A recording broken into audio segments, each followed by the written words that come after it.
Bismillahirrahmanirrahim. Assalamualaikum warahmatullahi wabarakatuh. Waalaikumsalam warahmatullahi wabarakatuh. Alhamdulillah alladzi bi ni'matihi tatimmu shalihat. Wa nusalli wa nusallim ala nabiyyina al-mustafa wa ala alihi wa ashabihi wa man tabi'ahum bi ihsanin ila yaumiddin, amma ba'du. Ahibati fillah yang semoga dirahmati oleh Allah Subhanahu wa taala.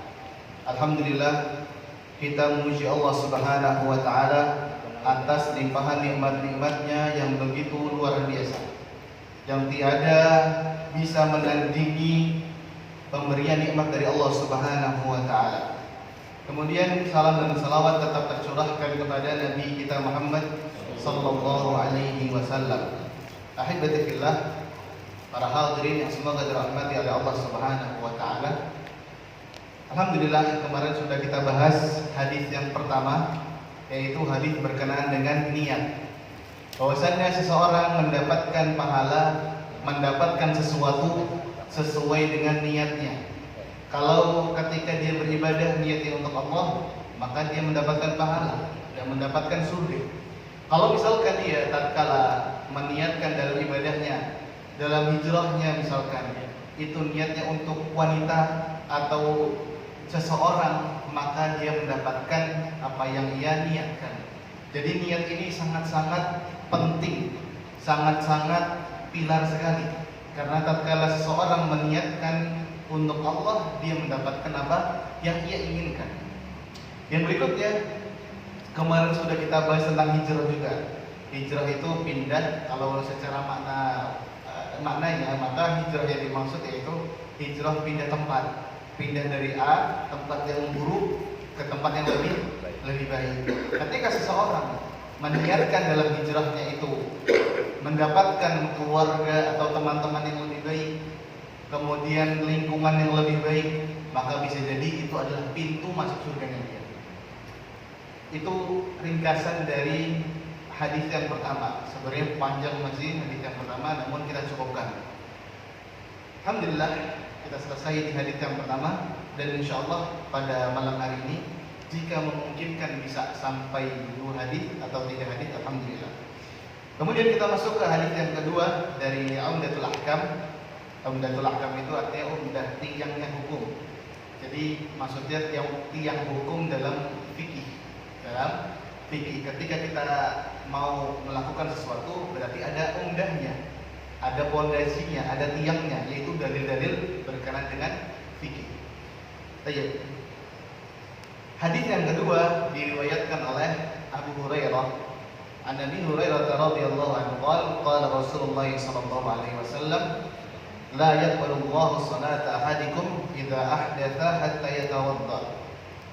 Hadis yang diriwayatkan dari Abu Hurairah radhiyallahu anhu, bahwasanya dia mengatakan Rasulullah sallallahu alaihi wasallam bersabda, Allah Subhanahu wa taala tidak akan menerima salat di antara kalian apabila ahdatha, apabila berhadas sampai dia berwudu. Baik. Hadis yang kedua ini, ahibati fillah yang semoga dirahmati oleh Allah Subhanahu wa taala. Hadis yang diriwayatkan oleh Abu Hurairah. Abu Hurairah itu ada perselisihan para ulama siapa nama aslinya. Ada yang mengatakan Abdurrahman bin Sakhr, dan ini yang paling masyhur. Namun ada juga yang berbeda pendapat, itu bukan nama dia. Ini zaman dahulu seperti itu. Karena kalau zaman sekarang udah ada aktenya gampang, akte kelahiran, namanya siapa itu gampang. Zaman dahulu kayak gak ada akte kelahiran, gak ada akte kelahiran, sehingganya kadang penamaan itu berbeda-beda. Bahkan sampai perselisihan para ulama, ini bener nggak nama dia. Yang penting yang kita tahu namanya Abu Hurairah, wes gitu aja. Ada pun namanya nggak apa-apa lah, nggak tahu nggak apa-apa. Yang penting kita tahu nih Abu Hurairah itu siapa, yaitu sahabat Nabi Sallallahu Alaihi Wasallam. Kemudian, ahibati fillah yang semoga dirahmati oleh Allah Subhanahu Wa Taala, Allah tidak akan menerima layak balik. Jadi Allah di sini meninjau sesuai dengan amalan kita. Amalan kita diterima atau tidaknya, maka ada ketentuannya.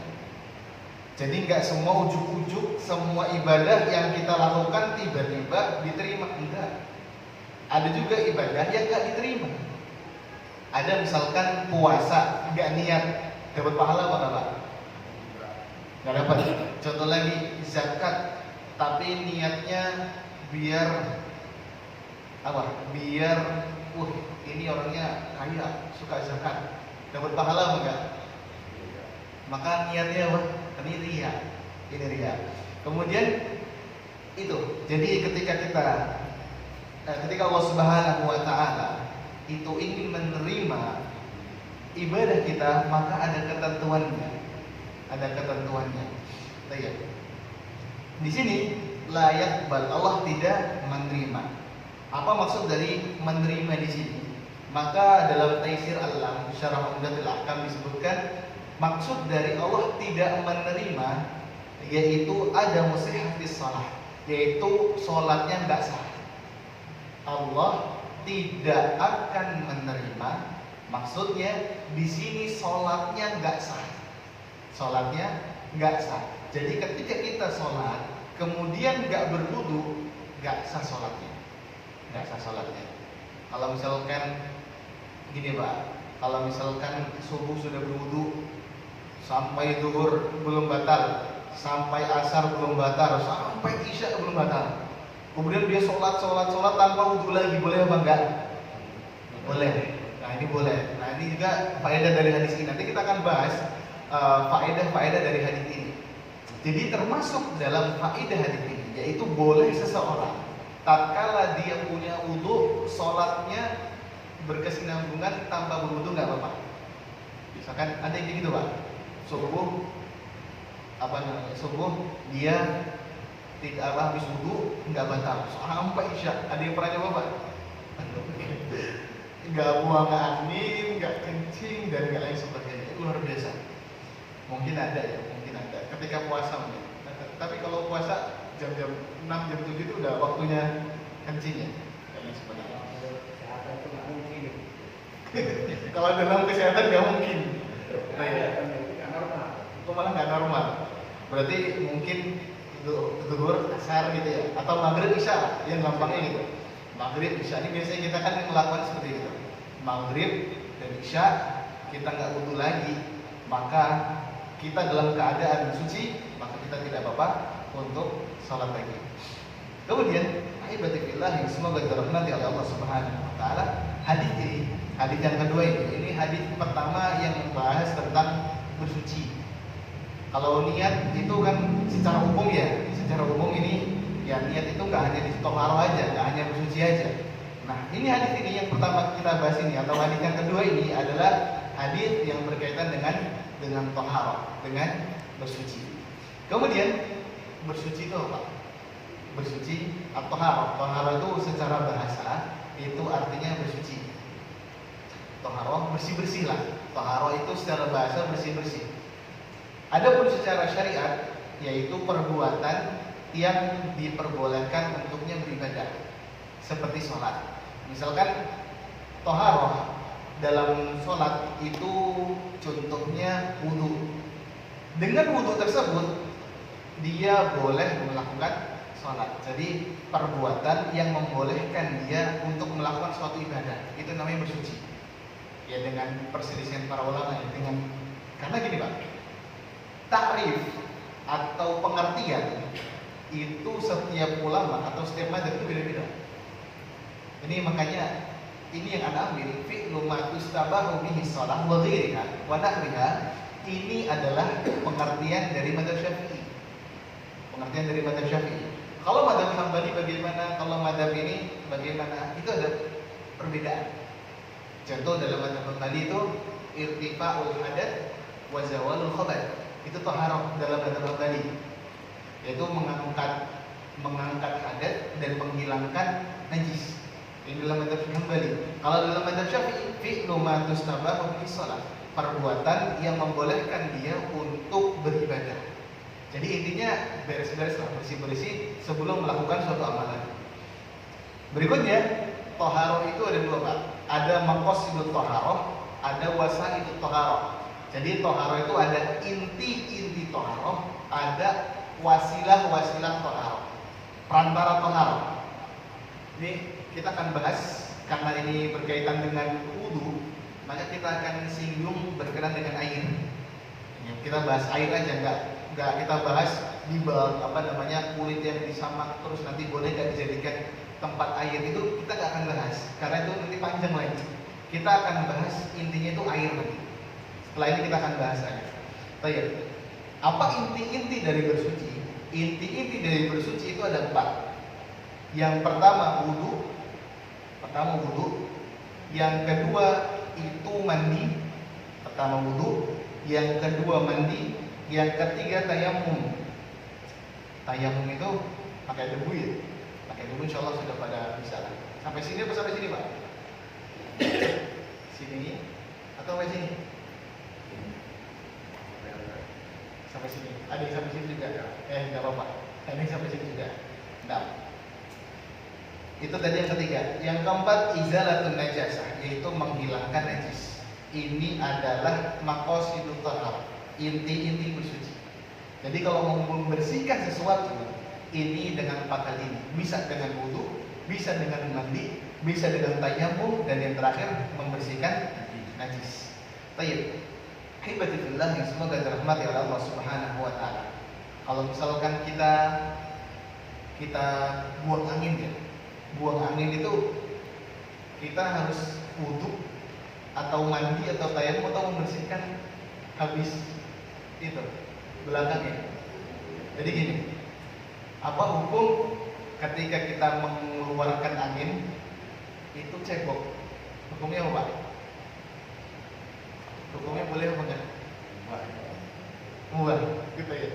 Dalam madzhab Syafi'i disebutkan dalam syarah matan Abi Syuja Kifayatul Akhir, disebutkan ada yang mengatakan orang yang habis buang angin terus dia cebok itu bid'ah.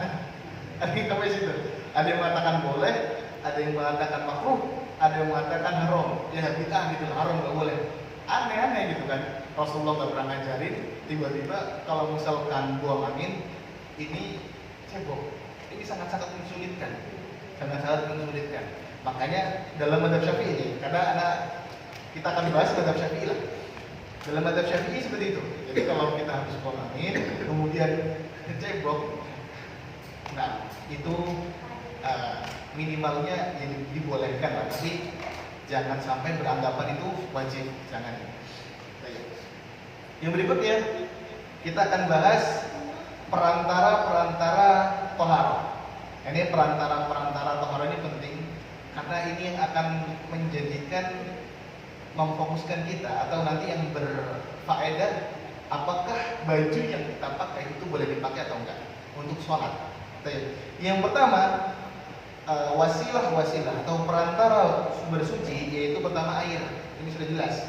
Air biasa kita gunakan untuk menghilangkan hadas, biasa kita untuk gunakan berwudu, mandi, dan juga sebagainya. Yang pertama. Yang kedua turab. Turab itu tanah atau debu lah. Tanah. Jadi tanah itu atau debu kita gunakan untuk apa? Tayamum. Yang ketiga batu. Batu itu digunakan untuk apa? Istijmar ya. Istijmar yaitu ketika habis buang air besar kemudian dihilangkan dengan batu. Dihilangkan dengan batu. Batunya sebagaimana itu ada perinciannya ya. Ada yang pernah coba Pak? Ada yang pernah coba istijmar? Apa cebok pakai batu? Insya Allah nggak ada ya, karena alhamdulillah di negeri kita air banyak gitu kan. Enak pakai air daripada pakai batu gitu.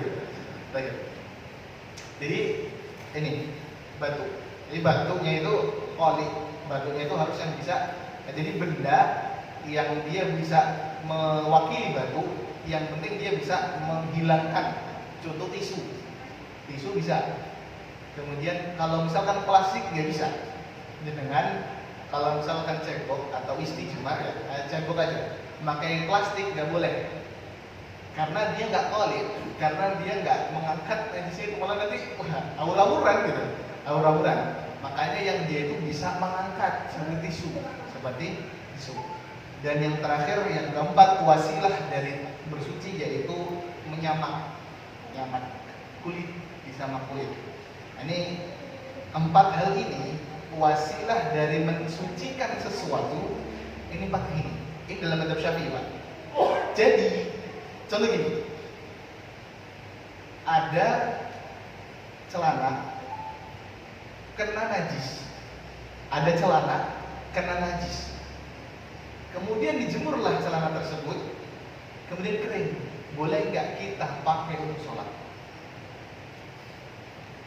Nah, ulangin ya. Celana kemudian kena najis, kita jemur, belum dicuci, kita jemur aja biar kering. Terus kering, kita gunakan untuk sholat, boleh apa enggak, Pak? Kenapa? Enggak boleh. Masih ada najisnya. Masya Allah. Tuh ya, jadi panas atau angin itu bukan perantara mensucikan sesuatu. Tadi perantara mensucikan sesuatu ada 4, Pak. Apa aja tadi? Air, tanah atau debu, kemudian batu, yang keempat nah, dibak sama. Jadi kalau misalkan ini dalam mazhab Syafi'i ya. Jadi kalau misalkan celana yang kena najis kemudian dikeringkan belum cuci, maka itu masih najis. Belum boleh dipakai untuk bersuci. Kemudian kita bahas tentang air, Pak. Mungkin air ini sudah kita pahami, namun kita merujuk. Air kita bagi menjadi 3. Ada tohir, mutahhir, suci, mensucikan. Ini yang pertama. Ada yang kedua, tohir, ghair mutahhir, suci, enggak mensucikan. Yang ketiga, air najis. Nah, kita ulangin ya. Air kita bagi menjadi 3, kita kelompokkan jadi 3 biar gampang. Yang pertama, suci, mensucikan. Yang kedua, suci, tidak mensucikan. Yang terakhir, najis, air najis. Baik. Kita bahas air yang suci dan mensucikan. Air yang suci dan mensucikan. Air yang suci dan mensucikan kita bagi lagi, Pak. Ada yang boleh untuk dipakai. Suci, mensucikan, ada yang boleh untuk dipakai. Contoh air sumur. Air sumur boleh nggak untuk kita bersuci? Boleh. Jadi sepakat insya Allah semuanya. Namun di sana ada yang suci, mensucikan, tapi makruh untuk dipakai. Makruh itu apa? Dibenci ya. Karena hukum ada 5. Jadi ketika ditanya hukumnya apa? Boleh, haram, wajib, sunnah, boleh, haram atau makruh. Jadi kalau misalkan ini ditanya hukumnya apa? Ini hukumnya bid'ah. Ini masih kurang pas dalam masalah usul fikihnya. Dalam usul fikih itu ada 5 hukum, Pak. Jadi amat takalifu fa fardun sunnatun ibahatun karahatun wa hurmatun. Hukum ada 5. Enggak ada bid'ah. Enggak ada bid'ah. Enggak ada juga apa? Halal haram itu enggak ada dalam konteksnya aslinya. Tapi nanti mereka bisa masuk ke haram atau masuk ke makruh atau masuk ke boleh. Jadi lafaz 5 ini yang harus kita gunakan ketika menghukumi sesuatu. Contoh, misalkan apa hukum goreng kucing? Hukumnya apa? Haram karena bunuh kucing misalkan. Nah, ini ada haramnya nih. Berarti ini masuknya ke hukum. Baik. Ada air yang suci, mensucikan tapi dibenci dalam pemakaiannya. Contohnya dalam mazhab Syafi'i itu air musyammas. Air yang terkena panas matahari. Namun di sini ada perinciannya, Pak. Enggak semua yang panas kena matahari itu dibenci, enggak. Jadi yang pertama dia menggunakan wadah. Ada wadah, kemudian kena panas, dan wadahnya itu ma'adin. Ma'adin itu terbuat selain dari emas dan perak. Contohnya penggunaan tandon yang pakai yang kayak apa? Stainless ya.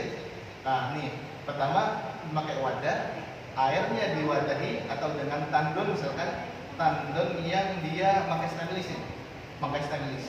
Selain emas dan perak ya. Kalau misalkan air dipakai untuk dipakai wadahnya pakai emas dan perak ini nggak boleh, haram ya, haram. Kemudian fisyid dan ilhar, panasnya begitu terik, panas banget. Dan sebagian ada yang mengatakan fi baladin harin juga, di negara yang memang panas. Indonesia negara panas bukan? Panas atau tropis, berarti kan kadang panas, panasnya nggak begitu panas. Apa panasnya kita sama panasnya Arab Saudi, panas apa Pak? Panasan Arab. Nah, contoh misalkan panasnya Saudi, maka ini bisa dikategorikan air ma'un musyammas, air yang dipanaskan dengan matahari. Namun diperhatikan, ini masih menjadi perselisihan para ulama. Ada yang mengatakan boleh, ada yang mengatakan makruh. Mengatakan makruh mengapa? Karena dari segi kesehatan. Kalau dalam mazhab Syafi'i karena segi kesehatan. Kenapa? Kalau misalkan menggunakan air yang panas kayak gitu, kemudian diwadahi dengan wadah stainless yang panas begitu luar biasa, maka itu bisa merusak kesehatan kita. Kulitnya bisa terbakar dan melepuh gitu. Nah, ini khawatir dalam mazhab Syafi'i seperti itu. Nah, jadi ini makruh. Kemudian ada yang suci, mensucikan, penggunaannya haram. Suci, mensucikan, tapi penggunaannya haram. Ada yang bisa kasih contoh? Air nyolong. Air nyolong. Air nyolong itu Pak, itu suci mensucikan. Tapi boleh dipakai apa enggak? Ya boleh. Ini haram nih. Nah, ini harus diperhatikan Pak. Ketika ada selang atau keran di depan rumahnya orang, jangan langsung dipakai untuk bersuci, hati-hati. Jenengan belum izin, itu bisa dikenai sebagai pencuri. Hati-hati Pak. Kadang kita nggak sadar tuh ada keran, langsung aja. Atau untuk kita minum itu hati-hati, belum izin sama orangnya. Makanya jadi kalau misalkan pakai punyanya orang itu, kalau misalkan kita pakai itu izin Pak, izin. Pakai sendalnya orang nih, yang bisa di pondok ya. Di pondok itu kadang-kadang kita pakai sendal, berangkat pakai sendal merah, pulang pakai sendal biru Pak. Kenapa? Dipakai sama orang. Kadang saking dekatnya sama temennya, itu sampai dia pakai barang temennya itu sudah kayak lumrah kali. Nah, ini seperti itu. Jadi ada air suci mensucikan yang boleh dipakai, ada yang makruh untuk dipakai, ada juga yang haram. Ada yang haram. Kemudian adapun air yang suci dan tidak mensucikan, ini pembahasan ulama itu al-ma'ul musta'mal. Air yang telah dipakai untuk bersuci yang wajib. Perhatikan. Jadi gini Pak, misalkan jenengan wudunya untuk sholat 5 waktu misalkan, untuk sholat isya nih misalkan. Jenengan wadahin dari wudunya itu, maka itu air yang ada di tampungan bawah itu namanya air mustamal. Air mustamal, air yang telah digunakan untuk bersuci yang wajib. Boleh nggak untuk dipakai wudu wajib lagi? Nggak boleh. Kalau untuk wudu sunnah boleh. Berarti kan, jadi air yang sudah dipakai dalam bersuci yang wajib itu nggak boleh dipakai untuk bersuci yang wajib. Kalau untuk yang sunnah nggak masalah. Kayak gini, kita kasih contoh Pak ya. Misalkan jenengan habis wudu maghrib, kemudian diwadahin di ember. Ini atau kan wudunya wudu wajib karena untuk sholat maghrib. Yang diwadah ini untuk dipakai wudu isya nggak boleh. Tapi kalau misalkan untuk wudu sunnah, tajdidul wudu, untuk mengulang aja wudunya, bukan untuk sholat isyanya, maka ini boleh dipakai. Boleh dipakai.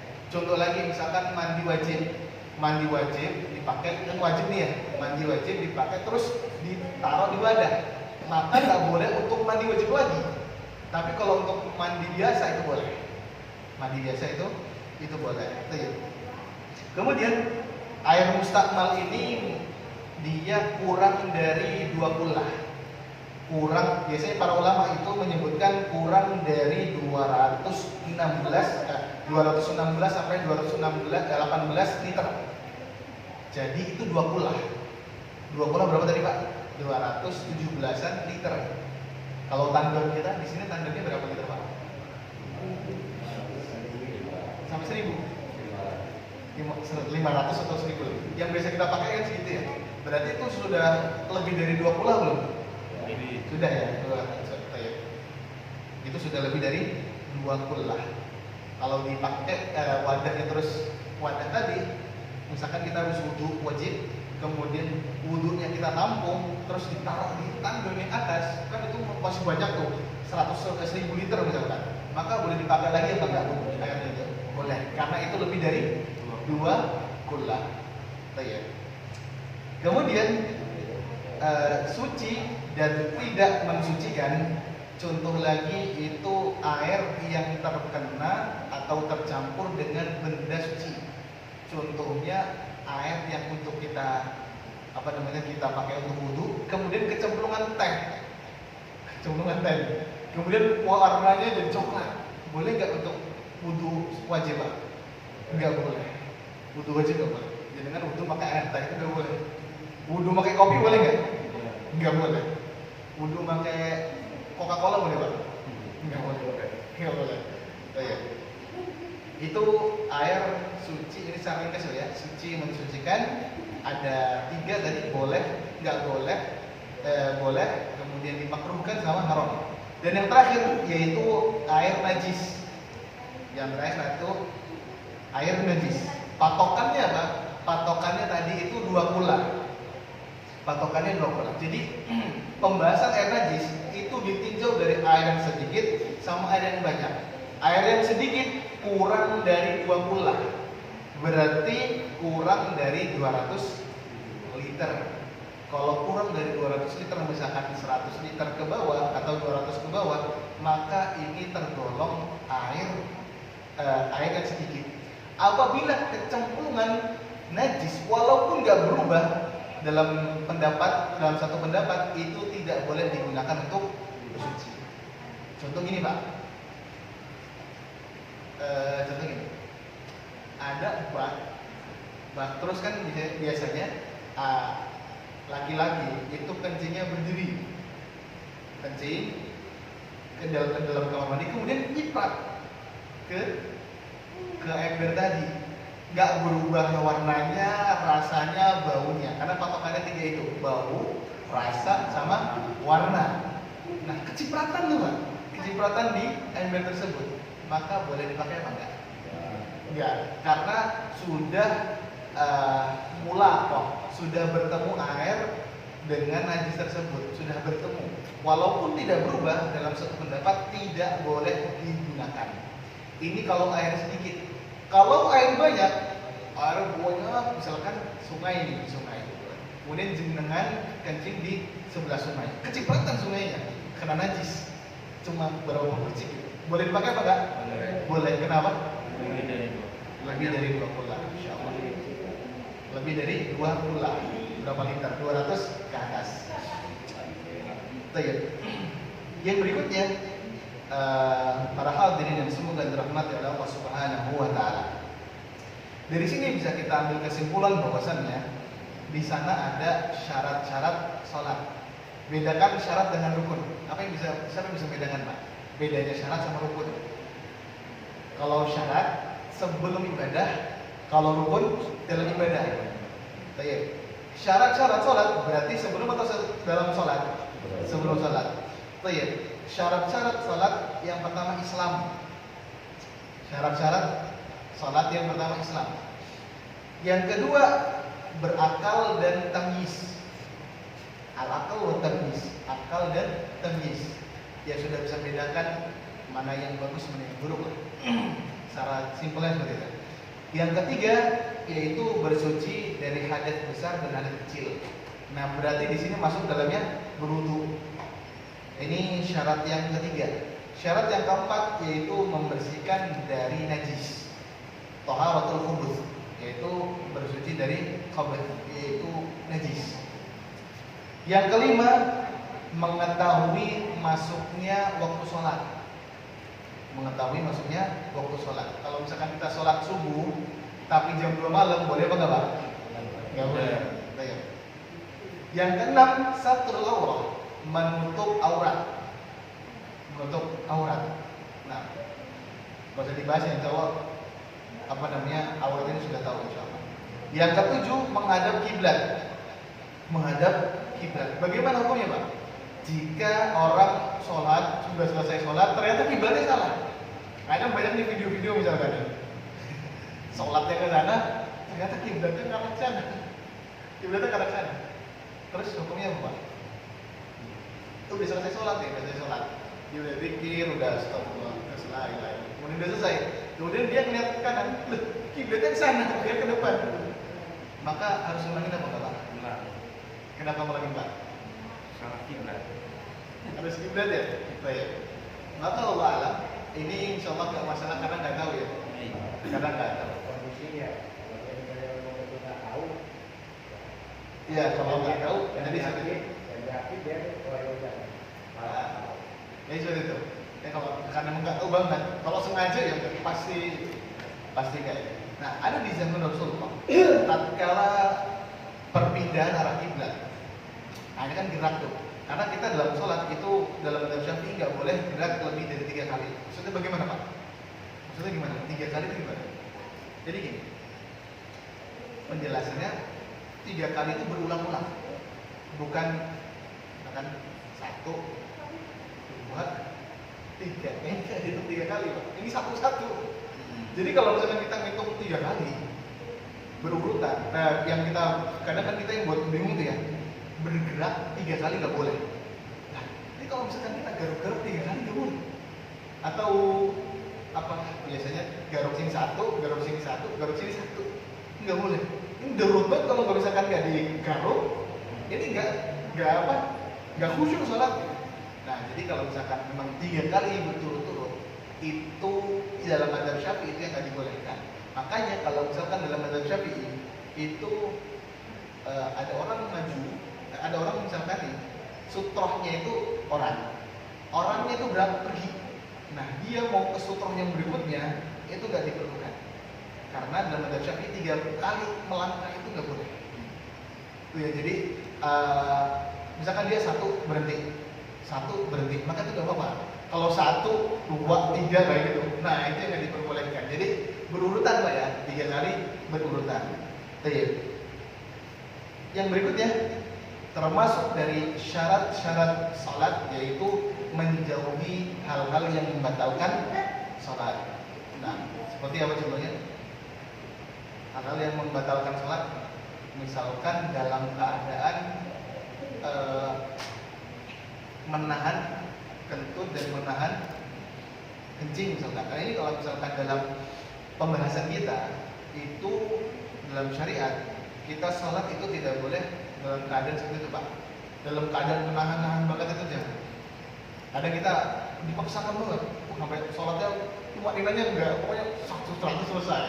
Nah, kenapa sih kita itu dilarang sholat dalam keadaan seperti itu, dalam keadaan menahan buang air besar, menahan buang air kecil, karena tujuan syariat itu biar kita khusyuk Pak. Ya, walaupun kita nggak tahan juga, nggak khusyuk juga ya, tapi minimalnya itu nggak membuat kita tidak fokus dari sholat. Jadi seperti itu.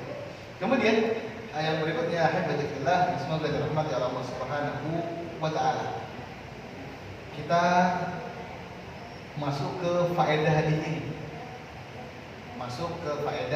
Sebelum itu tadi ahdatsa, idza ahdatsa itu apabila dia telah berhadas, baik hadas kecil atau hadas besar. Nah, seperti ini. Karena kan lafaz ahdatsa itu juga dipakai dalam hadis yang lain. Man ahdatsa fi amrina hadza ma laysa minhu fa huwa radd. Barang siapa yang mengada-ngada dalam syariat.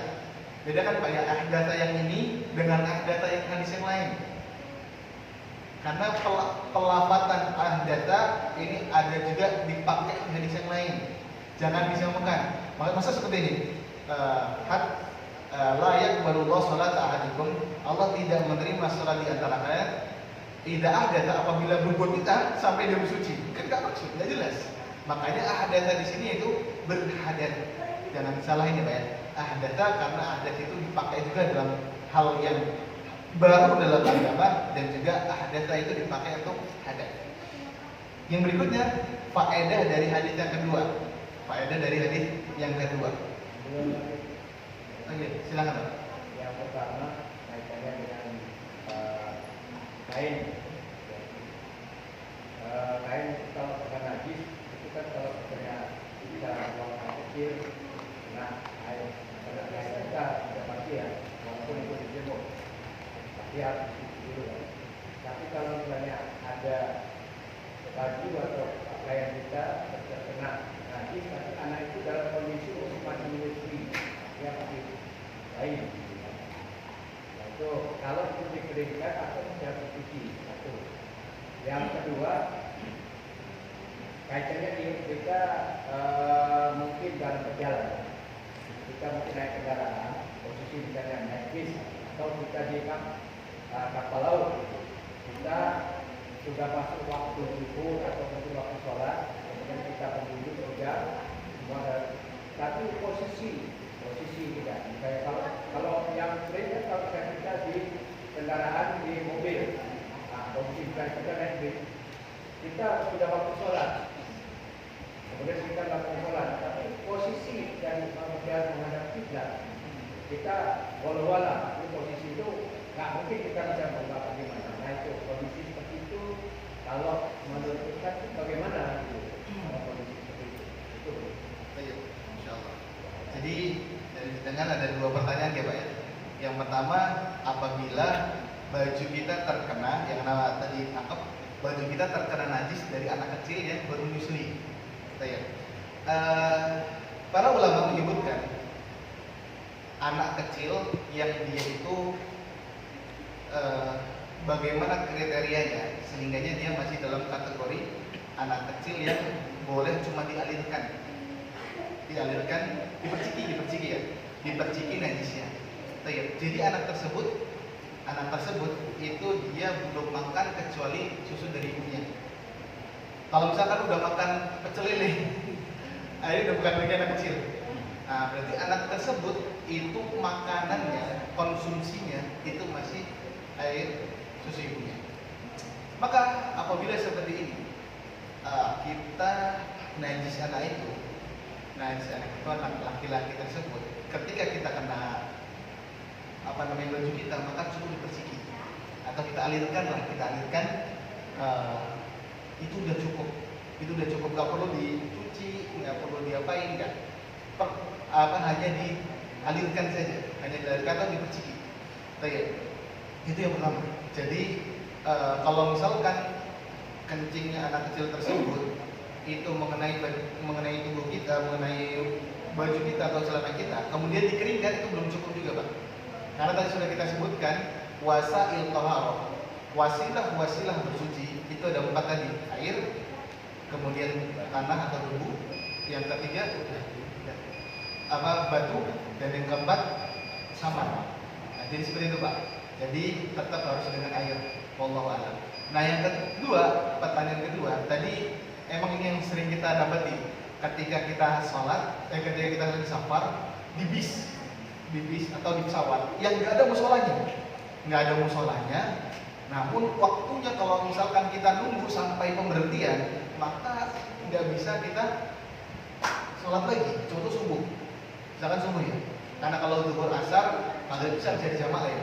Nah yang subuh nih, bagaimana tatkala kita sholat subuh, waktu sudah habis, kalau kita belum sholat, pemberhentian masih lama, masih 5 jam lagi. Bagaimana sholatnya Pak? Sholatnya tetap kita di atas kendaraan, namun ketika takbir itu kita berdiri, tapi tidak duduk ya, karena kita sholatnya masih mampu untuk berdiri.